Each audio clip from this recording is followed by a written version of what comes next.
ഇന്നിപ്പോൾ രാവിലെ തന്നെ ഞാൻ നല്ല സന്തോഷത്തിലാണ് കേട്ടോ. കാരണം ഒരു 2.5 മാസത്തിന് ശേഷം ഞാൻ എൻ്റെ വീട്ടിലേക്ക് പോവുകയാണ്. അപ്പോൾ രാവിലെ ഭക്ഷണം കഴിക്കൽ കഴിഞ്ഞിട്ട് പോകാമെന്ന് പറഞ്ഞിട്ട് നിൽക്കുമായിരുന്നു. അതുകൊണ്ട് തന്നെ ഞാൻ രാവിലത്തെ ഭക്ഷണം കുറച്ച് നേരത്തെ ഉണ്ടാക്കിയിട്ടുണ്ടായിരുന്നു.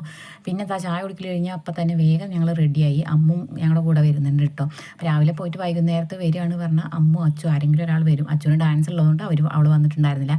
പിന്നെ ഞങ്ങൾ കുറച്ച് സ്നാക്സ് എന്തെങ്കിലും വാങ്ങാമെന്ന് പറഞ്ഞിട്ട് തെങ്കര തന്നെയുള്ള ഒരു ബേക്കറിയിൽ കയറിയതാണ് കേട്ടോ. അവിടുന്ന് പിന്നെ ഓരോ ചായയും കുടിച്ച് സ്നാക്സും വാങ്ങിയിട്ട് ഞങ്ങൾ വന്നു. വീട്ടിലെത്തിയപ്പോൾ അവരൊക്കെ ഞങ്ങളെ കാത്ത് നിൽക്കുകയാണ്. ഏട്ടൻ്റെ കുട്ടികളാണ് കേട്ടോ. അവർക്ക് ഞങ്ങൾ വന്നപ്പോൾ എന്താ ചെയ്യേണ്ടതെന്ന് തന്നെ അറിയില്ല. അവന് പിന്നെ ഒരു നാണക്കടൊക്കെ ആയിട്ടുണ്ടായിരുന്നു. ഞങ്ങളൊക്കെ വന്നപ്പോൾ കുറച്ച് കഴിഞ്ഞപ്പോൾ സെറ്റായിട്ടോ. പിന്നെ ദിവസേന അവന് വീഡിയോ കോളൊക്കെ ചെയ്തിട്ട് സംസാരിക്കുന്നതുകൊണ്ട് വലിയ കുഴപ്പമൊന്നും ഉണ്ടായിരുന്നില്ല. പിന്നെ എല്ലാവരും കൂടി ഇതാ ഭക്ഷണം കഴിക്കായിരുന്നു.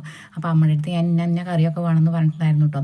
അപ്പോൾ അമ്മ അതൊക്കെ ഉണ്ടാക്കിയിട്ടുണ്ടായിരുന്നു. പിന്നെ ഞങ്ങൾ അതിരടി മൂവി ഉണ്ടല്ലോ, അത് കണ്ടിട്ടുണ്ടായിരുന്നു കേട്ടോ. ഞങ്ങൾ ഇവിടെ കുട്ടികളൊന്നും ഇതുവരെ തിയേറ്ററിലൊന്നും പോയിട്ട് സിനിമയൊന്നും കണ്ടിട്ടില്ല. പിന്നെ ഞങ്ങളിതാ പോവാൻ വേണ്ടി നിന്നു കേട്ടോ. വൈകുന്നേരം ചായ കുടിക്കൽ കഴിഞ്ഞപ്പോഴാണ് ഇറങ്ങിയത്. അപ്പോൾ അമ്മ മുരിങ്ങയുടെ ഇലയും കറിവേപ്പിൻ്റെ ഇലയും മാങ്ങയൊക്കെ തന്നിട്ടുണ്ടായിരുന്നു. പിന്നെ ഏട്ടൻ്റെ വലിയ കുട്ടിയാണ് ഇരിക്കുന്നത്.